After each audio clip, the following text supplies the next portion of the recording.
High court ఇచ్చినటువంటి తీర్పు అంటే ఇంట్రీమ్ స్టే మనందరికీ తెలుసు. బీసీ రిజర్వేషన్స్ లోకల్ బాడీలో జరిగేటువంటి ఎలక్షన్స్, లోకల్ బాడీ ఎలక్షన్స్లో జరగబోయేటువంటి ఎలక్షన్స్లో మరి రిజర్వేషన్స్ 42% ఇస్తూ జీవో నెంబర్ 9 ఇవ్వడం జరిగింది. దానిపైన మరి కొంతమంది హైకోర్టులో కేసు వేయడము, అది సుదీర్ఘంగా మరి వాదనలు జరగడము, నిన్న సాయంకాలము మరి స్టే ఇవ్వడము, ఆ ఎన్నికల్ని మరి షెడ్యూల్ అనౌన్స్ చేసి నిన్న ఉదయం పూట నామినేషన్లు ప్రక్రియ మొదలైన దాన్ని రద్దు కూడా రాష్ట్ర ఎన్నికల కమిషన్ చేసిన విషయం మనందరికీ తెలుసు, రాష్ట్ర ప్రజలకు తెలుసు. కానీ నిజంగా అయితే నా దృష్టిలో తెలంగాణ రాష్ట్ర ప్రజలు దసరా ముందే దీన్ని రిజెక్ట్ చేసేసారు. ఈ జీవోని ఎక్కడ కూడా స్పందన లేదు, ప్రజలు ఎవ్వరు నమ్మలేదు. ఈ రేవంత్ రెడ్డి గారు ఇచ్చినటువంటి ఈ జీవో ద్వారా ఎన్నికలు జరుగుతాయని చెప్పి తెలంగాణ రాష్ట్ర ప్రజలు ఎవ్వరూ నమ్మలేదు. ముఖ్యంగా బీసీ సోదరులు గ్రామాల్లో కూడా నమ్మలేదు. ఎందుకంటే రేవంత్ రెడ్డి కానీ కాంగ్రెస్ ప్రభుత్వము చిత్తశుద్ధితో బీసీలకు రిజర్వేషన్లు ఇచ్చినట్టు మరి ప్రజలు నమ్మలేదు. కాబట్టే ఎన్నికల వాతావరణమే గ్రామీణ ప్రాంతాల్లో రాలేదు. దసరా పండుగ తెలంగాణలో చాలా వైభవంగా జరుగుతుంది. ఎవరు పండుగ కార్యక్రమాలు తప్పగాని రాజకీయ కోలాహలం ఎక్కడ జరగలేదు. నేను ప్రత్యేకించి కొన్ని గ్రామాల్లో ఉన్నటువంటి మా నాయకులతో మాట్లాడినప్పుడు అన్న ఎవరు నమ్ముతలేరు ఎన్నికలు అయితే అని చెప్పేసి అన్నారు. అంటే ప్రజలు తీర్పు మొదలైచేసిండ్రు ఈ ఎన్నికలు జరగవని. కారణం ఏంది? రేవంత్ రెడ్డి గారే. ఎందుకంటే రేవంత్ రెడ్డి గారు చెప్పిండు, ప్రజలకు చెప్పిండు, టీవీలలో చెప్పిండు, అన్నిటి చెప్పిండు, ప్రజలు మోసపోవడానికి సిద్ధంగా ఉన్నారు, నీ మోసం చేస్తా అని చెప్పిండు. అది శాసనసభ ఎన్నికల్లో చెల్లింది. వాగ్దానాలు ఇచ్చిండు, ఆ వాగ్దానాలు కొంతవరకు ప్రజలు నమ్మిరు, చాలా తక్కువ పర్సంటేజ్. మా పార్టీ ఓటమి కూడా కేవలం 1.6% ఓట్లతోనే మేము ఓడిపోయినాం. తక్కువ శాతంతోనే మరి రేవంత్ రెడ్డి ప్రభుత్వం ఏర్పడేది తెలంగాణ రాష్ట్రంలో. కాబట్టి ఈ 2 సంవత్సరాల లోపల రేవంత్ రెడ్డి పరిపాలన చూసి ప్రజలు అర్థం చేసుకున్నారు, ఈయన ఏది చెప్పినా కూడా నమ్మొద్దు మనం. ఎందుకంటే ఆయన ఏమన్నాడు, ప్రజలు మోసపోవడానికి సిద్ధంగా ఉన్నారు, నీ మోసం చేస్తా అన్నాడు. కాబట్టి ఇప్పుడు ప్రజలు సిద్ధంగా లేరు, ఈయన మోసం చేస్తా అన్నా కూడా ప్రజలు సిద్ధంగా లేరు. కాబట్టే ప్రజలు ఎవ్వరు నమ్మలేదు. మొన్న ఎన్నికల జరుగుతాయని చెప్పి కూడా ఎవరు కూడా ఆశపడలేదు. కానీ మా పార్టీ తరఫున, మా లీగల్ టీం తరఫున మేము చాలా స్పష్టం చేయదలుచుకున్నాం. యావత్తు తెలంగాణ ప్రజలకి ఉత్కంఠంగా వాదనలు అవన్నీ జరిగినా ప్రజలు చాలా బ్రహ్మాండంగా తెలుసుకున్నారు ఏం జరుగుతుంది ఏందనేది. తెలంగాణ రాష్ట్ర ఆర్థిక శాఖ మంత్రి బట్టి విక్రమార్క గారు, కొంతమంది మంత్రులు నిన్న సాయంకాలం తీర్పు వచ్చిన తర్వాత ప్రెస్ మీట్ పెట్టారు. పెట్టి బీఆర్ఎస్ పార్టీని, బీజేపీని విమర్శించారు. వాళ్ళు బీజేపీని విమర్శించడంలో నేను తప్పు పడతలేను. కేంద్రం లోపల వాళ్ళు సహాయ సహకారం అందించలేదు, ఆ చట్టాన్ని మరి రాష్ట్రపతి దగ్గర ఉన్న చట్టాన్ని మరి ఆమోదింపజేయలేదు. తర్వాత దాన్ని రక్షించడానికి 9వ షెడ్యూల్లో బీజేపీ పొందపరిచేటువంటి ప్రయత్నం చేయలేదని మీరు మాట్లాడితే బీజేపీ పైన తప్పేం లేదు. కానీ బీఆర్ఎస్ పార్టీని కూడా మీరు నిందించే ప్రయత్నం చేసిండ్రు. మీరు మొన్న ఈ ప్రయత్నం చేసిండ్రు, ఏది రిజర్వేషన్లు శాతం పెంచడానికి. టీఆర్ఎస్ ప్రభుత్వం నాడు మరి కేసీఆర్ గారి నాయకత్వాన ఏప్రిల్ 2017లో పట్టే చట్టం చేసి ఎస్సీ ఎస్టీ రిజర్వేషన్లు పెంచాలి. ఎందుకంటే తెలంగాణ రాష్ట్రం ఏర్పడిన తర్వాత వారి సంఖ్య శాతం పెరిగిందని చెప్పి ఒక నిర్ణయం చేసి శాసనసభలో బిల్లు పాస్ చేసి కేంద్ర ప్రభుత్వానికి పంపిస్తే మరి అది గవర్నర్ గారు ఢిల్లీకి పంపించడం, ఢిల్లీలో రాష్ట్రపతికి పంపించడం, రాష్ట్రపతి కార్యాలయం హోమ్ మినిస్టర్కి పంపించడం. వాళ్ళు మేము సుప్రీంకోర్టు ఇందిరా సహాని కేసు 1992లో ఇచ్చిన తీర్పు ఉంది కాబట్టి మరి వాళ్ళ ఎలాంటి నిర్ణయం తీసుకోలేదు. ఇప్పటి వరకు కూడా ఆ బిల్లు రాష్ట్రపతి ఆమోదం కోసం అక్కడనే పెండింగ్ ఉన్నది. మీకంటే మొదలు ప్రయత్నం చేస్తాం మేము. తెలంగాణలో బడుగు బలహీన వర్గాలకి మొదటి దశలో ఎస్సీ ఎస్టీతో ప్రయత్నం చేసింది కేసీఆర్ గారి ప్రభుత్వం. మరి చట్టంని రక్షించేటువంటి ఏదైతే బాధ్యతను సుప్రీంకోర్టు ఇచ్చినటువంటి తీర్పును అధిగమించాలంటే ఈ రెండు పార్టీలు, నేను చెప్పేది చాలా ముఖ్యమైన ఇష్యూ చెప్తున్నా, కాంగ్రెస్ పార్టీ, బీజేపీ పార్టీలు, ఇవి రెండు కూడా సుప్రీంకోర్టు ఎన్నో సందర్భాల్లో తీర్పులు ఇస్తే దాన్ని అధిగమించడానికి వాళ్ళు రాజ్యాంగ సవరణ చేశారు. నేను మొదటిది చెప్తున్నా, చాలా ముఖ్యమైనది. ఇందిరాగాంధీ గారు 1972 ఎన్నికల తర్వాత ఆమె మరి చట్ట వ్యతిరేక కార్యక్రమాలు చేసి గెలిచిందని చెప్పి రాజనారాయణ గారు అలహాబాద్ కోర్టులో కేసేస్తే ఎన్నికల పిటిషన్ను రాజనారాయణ గారు గెలిచారు, ఇందిరాగాంధీ గారు ఓటమి పాలేరు. మరి ఆ తీర్పు అమలు చేయాలి అంటే ఇందిరాగాంధీ రాజీనామా చేయాలి, ప్రధానమంత్రిగా రాజీనామా చేయాలి. ఇందిరాగాంధీ ఏం చేసింది? రాజ్యాంగ సవరణ చేసి, రాజ్యాంగ సవరణ 39th అమెండ్మెంట్ చేసి ఆ తీర్పును అధిగమించే విధంగా రాజ్యాంగ సవరణ చేసింది. రాష్ట్రపతి స్పీకర్కే ఉండేటువంటి ప్రొటెక్షన్ ఏదవుతుందో దాన్ని ప్రైమ్ మినిస్టర్ అనేటువంటి పదాన్ని కూడా రాజ్యాంగంలో పొందుపరిచి రక్షణ తీసుకుంది ఇందిరాగాంధీ. అంటే ఒక వ్యక్తి కోసం కాంగ్రెస్ పార్టీ రాజ్యాంగ సవరణ చేసింది. మరి ఈ కృష్ణమూర్తి కేసు ఎప్పుడొచ్చిందండి? 2010లో తీర్పు వచ్చింది, సుప్రీంకోర్టు ఇచ్చింది 50% కంటే ఎక్కువ దాటొద్దని.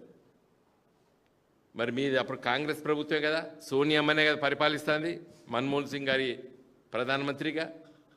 మీరు ఏం ప్రయత్నం చేసిండ్రు? మీ పార్టీ ప్రధానమంత్రి ఇందిరాగాంధీ కోసం రాజ్యాంగ సవరణ చేసుకుంటారు, తీర్పులు ఇస్తే ఆ తీర్పుల్ని అధిగమించేటువంటి ప్రయత్నం చేసినటువంటి కాంగ్రెస్ పార్టీ మరి కృష్ణమూర్తిగా ఇచ్చినటువంటి వారి ఆ కేసులో సుప్రీంకోర్టు ఇచ్చినటువంటి తీర్పును అధిగమించడానికి మరి బీసీలకు, ఎస్సీలకు, ఎస్టీలకు ఆ రాష్ట్ర ప్రభుత్వాలు లోకల్ బాడీస్ లోపట పర్సంటేజ్ పెంచితే కోర్టు తీర్పులను అధిగమించే విధంగా మరి షెడ్యూల్ 9లో ఎందుకు పొందపరిచే ప్రయత్నం కాంగ్రెస్ పార్టీ చేయలేదు? సో కాంగ్రెస్ పార్టీ ఇందిరాగాంధీ కోసం రాజ్యాంగ సవరణ చేసింది కానీ బీసీల కోసం చేయలేదు, ప్రయత్నం కూడా చేయలేదు. ఇలా రాహుల్ గాంధీ గారు దేశవ్యాప్తంగా తిరుగుతాడు. నేను రాహుల్ గాంధీ గారిని అడుగుతున్నా, పార్లమెంట్లో నేను అప్పుడు 2014 నుండి 19 వరకు నేను ఎంపీని. ఇంకో రాహుల్ గాంధీ గారు పార్లమెంట్లో మోడీ గారిని కౌలించుకున్నాడు. మోడీ గారిని ఆయన సీటు దగ్గర పోయి కౌలించుకున్నాడు. ప్రధానమంత్రి మోడీ గారిని లోక్సభలో పోయి కౌలించుకున్నాడు రాహుల్ గాంధీ. మరి ఇప్పుడు అట్లే కౌలించుకో, బిల్లు పెట్టు, రిక్వెస్ట్ చేయి మోడీ గారిని అఫీషియల్ బిల్లు పెట్టమని, లేకపోతే నువ్వు ప్రైవేట్ మెంబర్ బిల్లు పెట్టు. ఈ సుప్రీంకోర్టు ఇచ్చినటువంటి తీర్పును అధిగమించి ఎస్సీలు, ఎస్టీలు, బీసీలకి మరి వాళ్ళ జనాభా రీత్యా ఉండాలని చెప్పి పెట్టొచ్చు కదా కాంగ్రెస్ పార్టీ. ఈ రాహుల్ గాంధీ గారు ఢిల్లీలో చేసే ప్రసంగాలు, రేవంత్ రెడ్డి గారు తెలంగాణలో చేసే ప్రసంగాలు అన్నీ కూడా మోసపూరితమైనటువంటి ప్రసంగాలు, ఆచరణ శూన్యం. ఇది ప్రయత్నం చేసిండ ఇప్పటివరకు కాంగ్రెస్ పార్టీ. ఇవాళ పార్లమెంట్లో opposition leader, LOP leader of opposition, cabinet minister rank ఉంటుంది. ఒక్కసారైనా పార్లమెంట్లో సుప్రీంకోర్టు ఇచ్చే తీర్పును అధిగమించే విధంగా దాన్ని ఓవర్కమ్ కావడానికి మరి మేము ప్రయత్నం చేస్తున్నాము అని చెప్పి ఒక్కసారైనా రాహుల్ గాంధీ మాట్లాడిండా? ఖార్గే గారు మాట్లాడినరా? కాబట్టి కాంగ్రెస్ పార్టీకి చిత్తశుద్ధి లేదు. నవ్వినరు ప్రజలు. జీవో ద్వారా సుప్రీంకోర్టు తీర్పును అధిగమించచ్చా? ఏమనుకున్నారు? పిచ్చోళ్ళు అనుకున్నారా ప్రజల్ని? మిస్టర్ రేవంత్ రెడ్డి, ఎట్లా వస్తుంది అది? మా దగ్గరికి మా పార్టీ నాయకుల దగ్గరికి మా వాళ్ళు మరి మాకు బీఫామ్ ఇస్తారా, అది ఇస్తారంటే అసలు కానే పోదని మొదలు చెప్పారు. ఎందుకంటే రాజ్యాంగంతో నడుస్తుంది ఈ దేశం. ఎట్లా పడితే అట్లా జరగదు. తర్వాత బీజేపీ ఒక బాధ్యతాయుతమైనటువంటి పదవిలో ఇలా మోడీ గారు ఉన్నారు. 2014 ఇలా 2025 11 సంవత్సరాలు పరిపాలన. మరి వీళ్ళు కూడా సుప్రీంకోర్టు తీర్పు ఇచ్చింది. వోడాఫోన్లో ట్యాక్స్ కట్టాలని చెప్పి తీర్పిస్తే కాంగ్రెస్ అధికారంలో ఉన్నప్పుడు ఒక చట్ట సవరణ చేసిండ్రు. దాన్ని మళ్ళా Vodafone International Court of Justice తీసుకెళ్ళిండు. ఇవన్నీ జరుగుతున్నప్పుడు మోడీ గారి ప్రభుత్వము ఇన్కమ్ ట్యాక్స్ కట్టుమని సుప్రీంకోర్టు ఇచ్చిన తీర్పును, కోట్లాది రూపాయల తీర్పును కూడా అధిగమించే విధంగా బీజేపీ రాజ్యాంగ సవరణ చేసింది. సుప్రీంకోర్టు తీర్పును నల్లిఫై చేసేసింది 2021లో బీజేపీ ప్రభుత్వం. వోడాఫోన్కు ఉన్నటువంటి ప్రేమ ప్రజలపైన, బీసీలపైన లేదు కదా బీజేపీ పార్టీకి. ఇట్లా చెప్పకపోతే ఇది కోర్టు వాదనలు కావు. ఒక 10-20 కేసులు నేను సైడ్ చేస్తా. సుప్రీంకోర్టు ఇచ్చినటువంటి తీర్పులను దాన్ని మరి అధిగమించాలంటే ఆ తీర్పును నువ్వు దృష్టిలో పెట్టుకొని మళ్ళీ రాజ్యాంగ సవరణ చేసి చట్ట సవరణ చెయ్యాలి. ఇన్కమ్ ట్యాక్స్ చట్టాన్ని సవరించారు బీజేపీ ప్రభుత్వం పార్లమెంట్లో. తీర్పు అనేది ప్రజాక్షేమం కాదు, ప్రజా సంక్షేమం కాదు. ప్రజలకు రాజ్యాంగం హక్కుల ద్వారా సుప్రీంకోర్టు తీర్పు ఇవ్వచ్చు. అసలు 9th షెడ్యూల్ ఎందుకు పెట్టినరు? కొన్ని చట్టాలని రాజ్యాంగంలో ఉన్నటువంటి ప్రాథమిక హక్కులకి భంగం కలిగేటువంటి చట్టాలుంటే కోర్టుకు పోతే వాటిని తప్పుపడతాయి కోర్టులు. కాబట్టి కొన్ని చట్టాలని మరి వాటిని 9th షెడ్యూల్లో పొందపరిస్తే, రాజ్యాంగంలో 9th షెడ్యూల్లో పొందపరిస్తే మరి కోర్టులు ఇంటర్ఫియర్ కావడానికి వీలు లేదు. కాబట్టి మరి నెహ్రూ గారు స్వాతంత్రం వచ్చిన మొదటి రాజ్యాంగ సవరణే 9th షెడ్యూల్ పెట్టడం. 1951లోనే స్వాతంత్రం వచ్చి మొదటి సంవత్సరం లోపట్నే మరి రాజ్యాంగ సవరణ చేసి first amendment to the constitution is insertion of 9th schedule in the constitution. కొన్ని రక్షించాలి. ఎందుకంటే అప్పుడు జమీందారీ సిస్టమ్ రద్దు చేస్తున్నారు, ప్రాథమిక హక్కుల్ని కొన్ని భంగపరుస్తున్నారు, రైట్ టు ప్రాపర్టీని భంగపరుస్తున్నారని చెప్పి కోర్టు పోతే స్టేలు వస్తాయి. కాబట్టి కొన్ని చట్టాలకి రక్షణ ఉండాలి ప్రజా సంక్షేమం కోసం అని చెప్పి మరి 9th షెడ్యూల్ పెట్టిర్రు. ఈరోజు బీజేపీ కానీ కాంగ్రెస్ పార్టీ కానీ మరి ఈ బీసీ రిజర్వేషన్లు వాళ్ళ జనాభా దృష్టిలో పెట్టుకొని పెంచడానికి ప్రయత్నం చేస్తే రక్షణ కల్పించడానికి బీజేపీ పార్టీ, కాంగ్రెస్ పార్టీ ఘోరంగా విఫలమైనాయి ఈ దేశంలో. సుప్రీంకోర్టు తీర్పు ఇచ్చినప్పుడు కేంద్రంలో కాంగ్రెస్ పార్టీ అధికారంలో ఉంది 2010లో. అప్పుడు కాంగ్రెస్ పార్టీ ప్రయత్నం చేయలేదు. ఇలా వోడాఫోన్ లాంటి వాళ్ళకి ఇన్కమ్ ట్యాక్స్ ఎగ్గొట్టడానికి రాజ్యాంగ సుప్రీంకోర్టు తీర్పును అధిగమించి మరి చట్ట సవరణ చేసింది బీజేపీ పార్టీ. బీజేపీ ఇంకా చాలా చేసింది. National Commission for backward classes 103 amendment ద్వారా ఏం చేసిందంటే మరి మేమే ఆ త్రిబుల్ టెస్ట్ ఉన్నాయి కదా, డెడికేటెడ్ కమిషను, ఎంక్వైరీ చేయడము, ఇవన్నీ చేసే ప్రయత్నము కేంద్ర ప్రభుత్వంలో ఉన్నటువంటి రాజ్యాంగబద్ధమైనటువంటి National Commission for Backward Class చేస్తుందని చెప్పి అమెండ్మెంట్ చేసి వాళ్ళు రక్షణ తీసుకున్నారు. మరి సుప్రీంకోర్టు తన తీర్పులో 2021లో okay fine you can go head అన్నారు. మళ్ళీ తర్వాత ఆ తీర్పును అధిగమించడానికి అయ్యో ఆ బాధ్యత మా నెత్తి మీద ఎందుకు, ఏ రాష్ట్రానికి ఆ రాష్ట్రానికి ఇస్తామని చెప్పి మన స్టేట్ కమిషన్స్కి, బీసీ కమిషన్స్కి ఆ అధికారాన్ని మళ్ళీ రాజ్యాంగ సవరణ చేసి 105 ప్రకారంగా ఇచ్చింది. అంటే బీజేపీ ఆ బాధ్యత నుంచి తప్పించుకున్నది.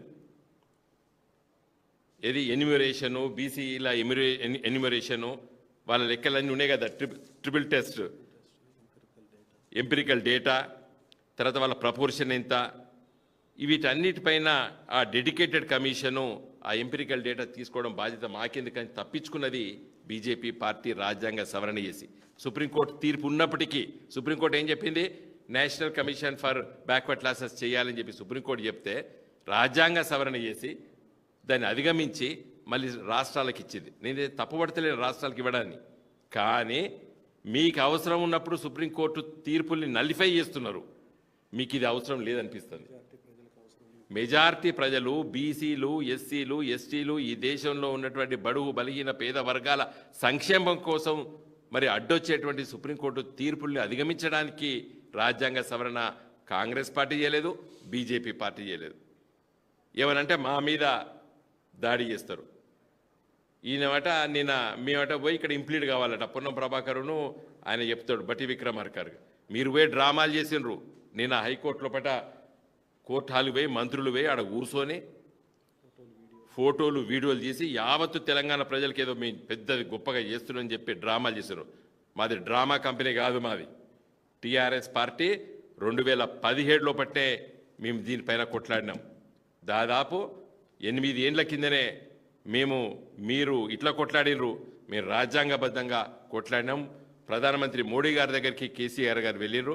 ఇది 9th షెడ్యూల్లో పెట్టమని చెప్పి ఆ రోజు ఆర్గ్యూ చేసినాం.